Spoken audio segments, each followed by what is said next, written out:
Imagine a cold winter night in Washington. A mother sitting on the roadside, holding her 5 shivering children close. Tears frozen on her face. Not because of the cold, but because she doesn't know what tomorrow will bring. That mother's name was Ira. Ira lived in Washington with her husband David and their 5 beautiful kids. They didn't have a luxurious life, but they had love, and that was enough for her. David worked as a security guard in a private company.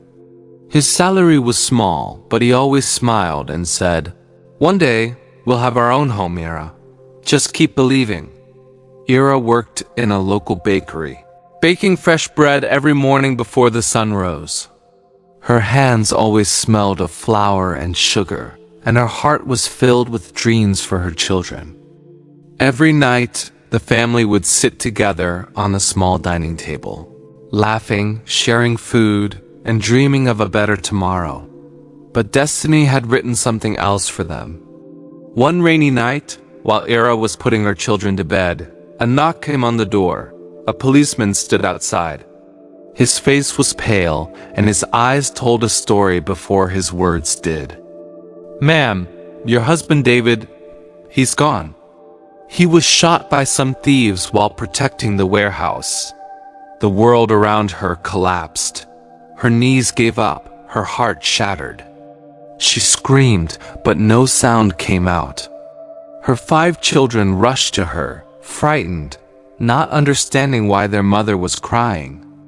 That night, the light in Ira's life went out forever. Days turned into weeks. David's company gave her a small amount of money, compensation for his death. Ira used it carefully, rent, food, school fees, but soon the money was gone. She still had her bakery job, but it wasn't enough. Rent kept increasing. Bills piled up. And food became a luxury.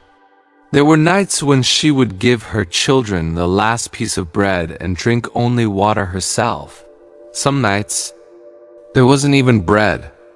"Mama, I'm hungry," whispered her youngest daughter one night. Ira held her close, her tears falling silently on the child's hair. "Sleep, my baby. Tomorrow we'll eat." But tomorrow never brought enough. One morning, she received a letter from the landlord. "Vacate the apartment in 7 days." She begged for more time, but no one listened. A week later, she stood outside that apartment, with her 5 children and a few bags, homeless, heartbroken, and hopeless. It was winter. The cold bit into their bones. She went to her stepbrother's house hoping for help. But her sister-in-law looked at her with disgust. "We can't help you, Ira. We have our own problems." The door closed. And with that sound, a part of Ira's soul broke forever. That night, under the freezing Washington sky, Ira made a small tent with sticks and cardboard, just enough to shield her children from the cold wind. She held them close and whispered, "Mama is here. Nothing will happen." But even she knew something had already happened. Days passed. Her children started begging at traffic signals. Every coin felt like a mountain of shame. But Ira kept saying to herself, "I'm not begging for myself. I'm fighting for my children." One night, a black car stopped near her small tent. A man in a gray suit stepped out. He looked at the tired woman and the children sleeping beside her. "What's your story?" he asked softly. Ira, trembling, told him everything about David, the job, the eviction, and the street. The man listened quietly, then handed her a visiting card. "Come to my office tomorrow morning. I'll try to help you." Ira nodded, unsure if this was another false hope. The next morning, Ira went to his office. The man was already waiting. He handed her an envelope filled with money and said, "Use this to start something of your own. Don't waste it. Make it count." Ira couldn't stop her tears. For the first time in months, she saw a ray of light. She went to a small market, bought a few cups, 3 kettles, and some tea leaves, milk, and sugar. With her children, she set up a small tea stall on a street corner. At first, people ignored them. Some even mocked, "Look at this woman selling tea with kids on the road." But Ira didn't stop. She smiled at everyone, poured tea with love, and said, "Try once. You'll come again." Slowly, people started to notice. Her tea had warmth, not just from the cup, but from her soul. Office workers, drivers, even students started coming daily. Her children helped. Her 8-year-old son served cups. Her 6-year-old daughter handled change.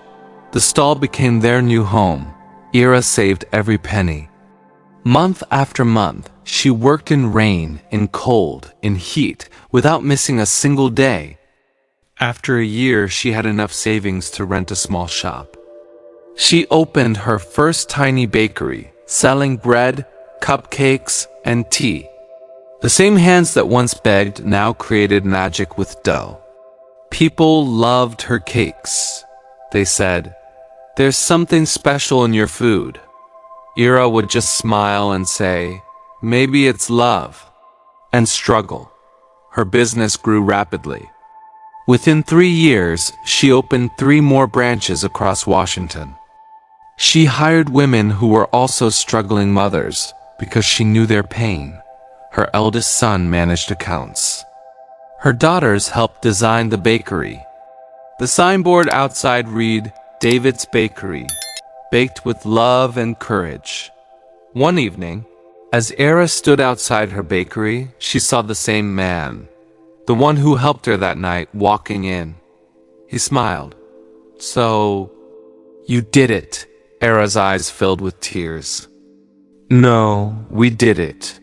Your kindness gave me a reason to fight again," the man said softly. "You didn't need luck, Ira.